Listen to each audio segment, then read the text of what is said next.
Hi, everybody. Welcome back to the channel. With me again today is Pastor Brian, and we're going to talk about Lucifer again, even though it's been gone for a couple of years. But I just read a very interesting book called The Heroine's Journey by Gail Carriger, and it was so intriguing. I told Brian about it and asked if he'd like to come on here and talk about it with me in reference to Lucifer. So welcome, Brian. Hello, everybody. Good to be back. And just remember, you can always hit those like and subscribe buttons. They're right there to be pressed.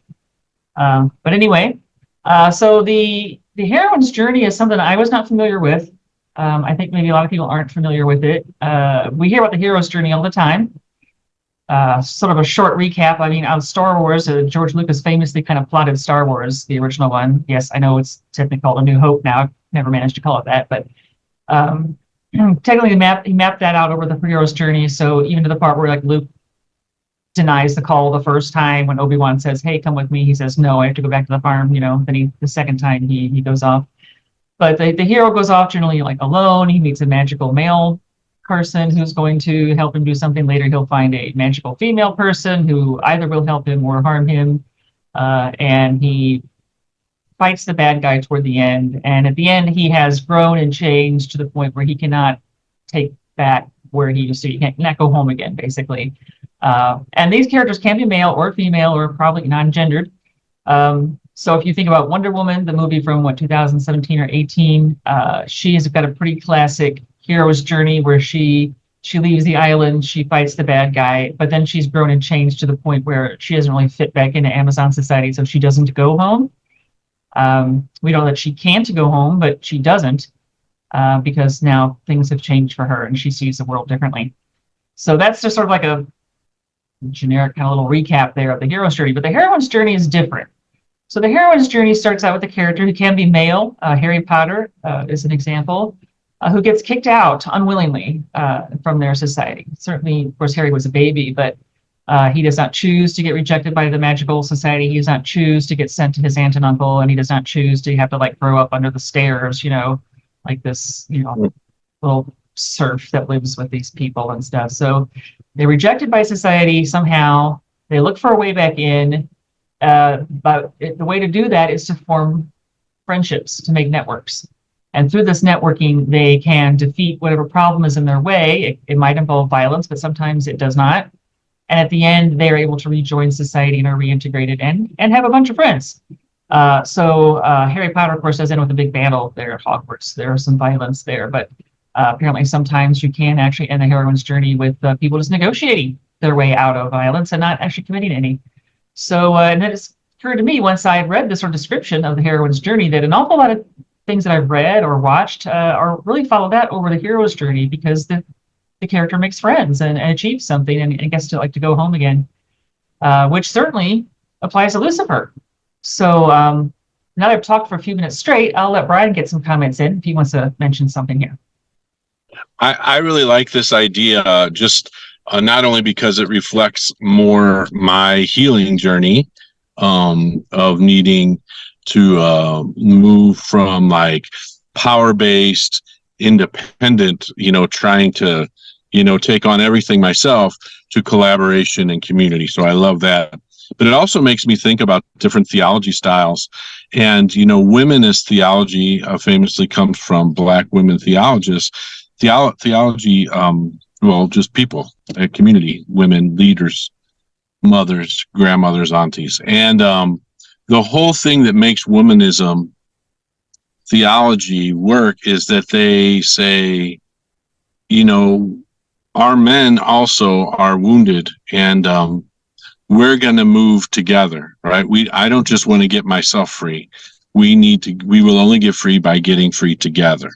And so again, that I like that idea that you have to kind of form a community, and then you're reconciled with the community in that way. And then also queer theology is the exact same thing, where we say, leave us alone on the margins.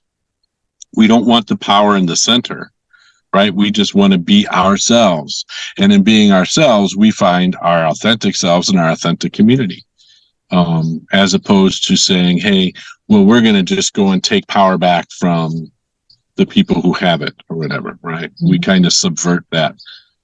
So I kind of like that. Yeah, so clearly Lucifer doesn't choose to get kicked out of heaven. And we've mentioned before on these that although everyone keeps telling us, the viewers, that Lucifer started a war in heaven, it seems to me it must have just been him complaining to his dad because no one else gets sent away from heaven, right? It's just Lucifer. If he had this whole like army of people that was like rising to take to dad's power, you'd think dad would have like sent them all to hell. But it's Lucifer the only one that gets sent. So it always seems to me like, you know, they call it a war in heaven, and on earth we would have called it Tuesday, right? Did some teenage boy yelled at his dad or something.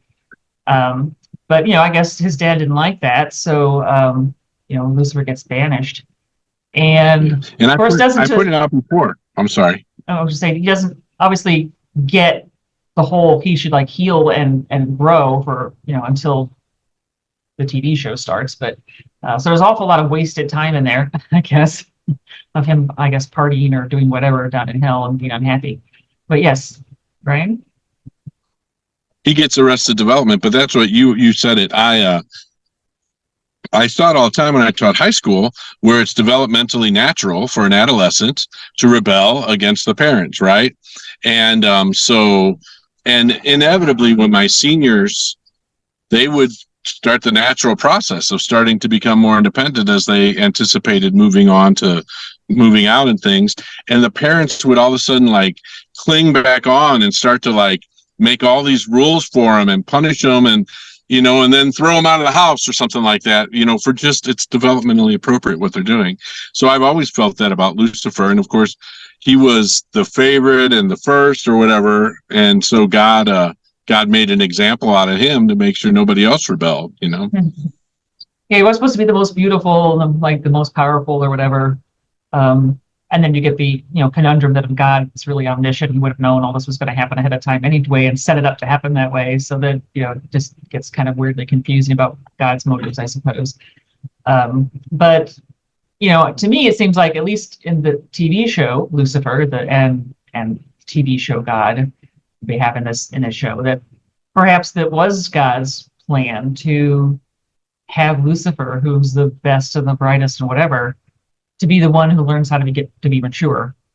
And he needs to be mature by getting separated from the other angels and basically going on his own. And God apparently knows that he's going to eventually achieve this by coming to LA, because that's one of the reasons why Chloe is born when she's born, right? Because apparently God sent him in a deal down so that Chloe's parents could have her, because apparently like 30 something years in the future, God knows that Lucifer's going to show up in LA and meet her, and that she's going to help him on this healing and growth journey. And she needs to be not swayed by his supernatural charisma in order to help him. So, God apparently had it all saw it all ahead of time and wanted Lucifer to grow up, right? And so, and he does very slowly. I think we mentioned in the third season where he kind of backslides quite a bit. It gets really annoying when character development is like swept away. But then he does come around by the end of the last season there. So I'd argue he barely grew up, but he finally made a mature decision. Yeah. Yeah, and you have to think too. Now he as the heroine type character forms a coalition of the networks, right? He doesn't really intend to at the beginning, for whatever reason. And that pilot, he decides he needs therapy and says to Linda, "Hey, I could come back and talk to you. Maybe there's some things I want to talk about." And then he's very faithful with it, right? The thing that kind of I found interesting was his character is supposed to be like this, pleasure-loving dilettante kind of guy, and yet he's very, very faithful to these appointments with his therapist, right? Even though it's hard, and a lot of times he doesn't, she annoys him, and he doesn't know what she wants him to do, or he doesn't even want to think about what she wants him to do or grow up. He wants to just be told the answers, right? And he even punches a hole in her wall at one point, and he can get very angry. But then he always comes back, right? So the time when he isn't there for a couple weeks, she comes and checks on him. This is like, well, it's not like you to miss an appointment, and you're like, wow, he's actually been really faithful to these appointments, even if they're painful. And she's encouraging him to think about things he doesn't want to think about. So he's got some tenacity there in terms of healing that you might not have guessed he would have had, considering how he is, with everybody else. So he is looking for some healing. Maybe he doesn't quite realize it to begin with. And he finds it, through friends, right? Interestingly, mostly female friends in the show, but between Chloe and Ella and Linda, um, even when Mom comes back, he kind of gets a chance to kind of rework his relationship with his mother. And then after that, Charlotte, when she's back in her own body again. So he starts getting a support system. We mentioned that before. The support system to heal is very important, and even eventually Amenadiel, right? He and Amenadiel kind of forge a new relationship to the point where they're kind of them against all the other angels for a little while there. Um, and then Amenadiel gets to be God toward the end. So you've got to think that since they've formed this new relationship, that Amenadiel's going to like lift that "you can never come back to heaven again" thing. And even if Lucifer doesn't really want to live in heaven again, you think he could go like visit. One assumes that Ella's going to go to heaven. Like when she dies, he'd like to go say hi to her once in a while. So What was the name of the demon that his demon that helped him? Mazikeen. Mazikeen. Yeah. I mean, if you look at the arc of how he relates to her, right? It was in so many ways he grew in how he related to her. Yeah. Right. I like that. She starts off as just someone he orders around, right? Because in the first season, she gets mad at him for something. He's like, "Yes, but you'll never betray me, and you'll always do exactly what I say because that's what you're supposed to do, right? You're there to guard me." And she says, like, "Yeah. But then by the end of the first season, she's telling both him and Amenadiel, "Neither of you deserve me," right? And she stalks off. And then by the end of the last season, he's apologizing for all that and saying, "You were always my best friend, and I'm sorry I never treated you that way, or I didn't treat you that way enough, or whatever." And that makes her cry, and she realizes it's kind of a sign of saying goodbye there. And we already have a pretty good idea that she has a soul now. That's what she told God. Well, a demon can't grow a soul, and he was like, "Well, can't she?" So now she's got a soul, we assume, and assume that she'll probably get into heaven, and that if Lucifer wants to visit some of his pals once they've passed on, he is going to need a pass to get in and see them. So one assumes Menadil will facilitate that, and that Lucifer's basically reintroduction into the society where he was born and created, since technically they weren't born, it will be complete, right? And that between heaven and hell, there'll actually be a lot of cooperation and goodwill from now on. So that the heroine's journey becomes, everybody's kind of singing kumbaya there. Yeah, and the patriarchal kind of failure of a god, is absent, right? Which a lot of people have that theory of the absent god, right? Like maybe a prime mover, but who neglects us. Yeah, you always have those like problem of evil kind of questions, right? Well, if God knew everything and God made everything, why would he make the devil? Why would he make hell? Why would he put the tree of the knowledge of good and evil in the middle of the garden and then specifically tell two people who have no idea the knowledge of good and evil because they haven't eaten from the tree yet, to tell them you don't eat from that? It doesn't make a lot of sense once you start asking those kind of questions that God could be very active in the universe, because if he is omniscient, shouldn't he just have been able to design it without the tree, right? Or without Satan, without hell, because he is omniscient and he is omnipotent, and he should just be able to say, "Oh, hell, that was a dumb idea," and then just banish it, with a thought, and anybody who's there would just end up in heaven or wherever. So the fact that he makes the system, and then it's this very weird, suffering, heavy, horrible system, seems unlikely. But that's the best he could come up with. He was really the kind of God who's omni everything. Right. If God was love, you wouldn't have hurt people hurting people, right? Like, because that kind of comes out of the situation of being cast out, right, and fallen. Yeah, because apparently God made heaven, and that's a place without sin, and where everybody's, I guess, happy forever. And why couldn't that have been the universe? There's no logic there. Unless you assume that, A, either God doesn't exist, or B, he's not omniscient and omnipotent, uh, and we've discussed before how it looks like the character of God in the Bible is really amalgamation of at least two different gods, right? You've got the storm god who was a war god and liked to run around like knee deep in blood, and that's how it counts for all the like, go slaughter all the Amalekites or whatever kind of passages. But you also have this father god on the mountain figure, who is a little more removed and not quite so bloodthirsty. And so you get this like take care of the widow and orphan and like love all your neighbors kind of character. They don't mesh together really well. And of course the fertility god. You got your Baal, Mhm. who David needs to circumcise, hundreds of Philistines or whatever. Yeah. Yeah. So, but in the show, we definitely seem to have a heaven and a hell that are going to like be pals from now on, and know each other's business, and everybody's cool with each other, and Amenadiel is even going to make all the angels like live for some time on Earth because that's how you understand people. And they came to the same conclusion with the Good Place too, when they tell the judge, "You need to go down to Earth and see what it's like for us before you can make this judgment." That was, toward the end of the show, where she thinks that it's so easy to cast people into the good place or the bad place, and then when she comes down to Earth and realizes that no, it's not that straightforward. Everything is gray, and there's really no black and white, and comes back and says, "Earth is a mess, you all," and realizes that it's a lot harder to be a person than she ever would have thought. And so we have the same thing here with the angels. At some point, when everything's going wrong in the last season, and it's because God's left and the angels don't know what to do, right? And so their hearts are in the right place. They're trying to help people, and it's just not working out because they don't understand people. They don't understand how the world works. They don't, they just can't figure out if I do this, the ramifications are this, And so Amenadiel is going to set them straight and have them come down to Earth and learn, this is what it's like to be a human. This is what it's like to grow up. This is what it's like to make decisions that have repercussions on other people. Which is kind of interesting because then in God's absence, the humans become the teachers. I mean? And of course, for all of Lucifer, it's always the humans that are teaching the angels.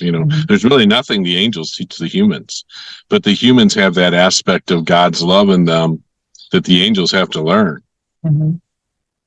Yeah, it's an interesting situation where even in the Bible, we don't really see angels doing a lot except running a few errands. They go down, they talked a lot. They talked to Abraham a bit. Gabriel goes and talks to Mary. But mostly they're not around a whole lot, and you got to think I don't really know a lot of what's going on in the show. Definitely, and Amenadiel is just like, well, every so often I get sent to Earth to tell somebody something, and then I go home. So it's only by living here, and he has to live here as a human for several years, several seasons. He has, his wings have gone away, and doesn't have his powers anymore, and he's got to figure things out like a person, and he eventually does, and so he hopefully will make a pretty decent god then. But the whole you have to learn, right? And the fact that the angels, of course, just despise people to begin with because we're grubby people and we're like mortal and we don't live in heaven and we're not angels and stuff. But then it turns out, hey, maybe you should like be a little humble and figure out humanity because they have to learn stuff and they could teach you, and you haven't learned anything in 13.8 billion years or whatever since the universe was formed. You've done nothing but like navel gaze in heaven, and I contend that God prefers humans to angels, but that's you have zero accomplishments. You've not grown, you haven't changed, you haven't done anything. Why God invented you in the first place, don't know. But we've seen in several movies prophecy. This prophecy was Christopher Walken, was he in that, and Viggo Mortensen and Amanda Plummer, maybe. I might not remember the cast exactly right there, and also in Constantine with Keanu Reeves and Tilda Swinton. In both of those cases, the character Gabriel is mad because God likes humans better, and they don't understand why. and they're just angry about it. It's like, we're the angels, right? You're these grubby little people, and he likes you more than he likes us, and that ticks me off. So nobody actually says, I guess, that to in the show. We just know that Amenadiel doesn't like humanity very much to begin with. He has to kind of be here a while and kind of we grow on him. But it all becomes about like learning from other people, right? And Amenadiel gets a little. He hasn't really been, going on a heroine's journey, I guess, but he does, uh, gets be friends with Maze, and he makes friends with Linda, and which of course they have a child, and he learns a bit about racism, a little bit that the show even touches on it. Um, and he has to figure things out, and he has these friends to help him do it. And at the end, even when he becomes God, he comes back and asks Chloe, hey, you want to be my representative in the LAPD? And she's like, it would be an honor. But even then, so he's reaching out to people. He's making connections. He wants to be more active. He wants his angels to learn about humanity. He doesn't want to be quite so remote, some god on a mountaintop. He wants to be more hands-on and help people. And that's why he was going to try to be a police officer. And so, I think all our characters here are learning how to grow and change and make friends and achieve things. That really isn't the hero's journey, but it is the hero's journey. Well, it's funny because Amenadiel, especially, when he gets mad and he's drinking and all that stuff, you really see him try out that go into the woods and become a man thing. Mm-hmm. But it doesn't work, right? And it's only when he accepts help and when he reconciles, he becomes a father, all that stuff that he, again, those human experiences of relationship, which explains, what our mythology says God loves us and created us for God's companionship. That's not why angels were created. They were created to serve him.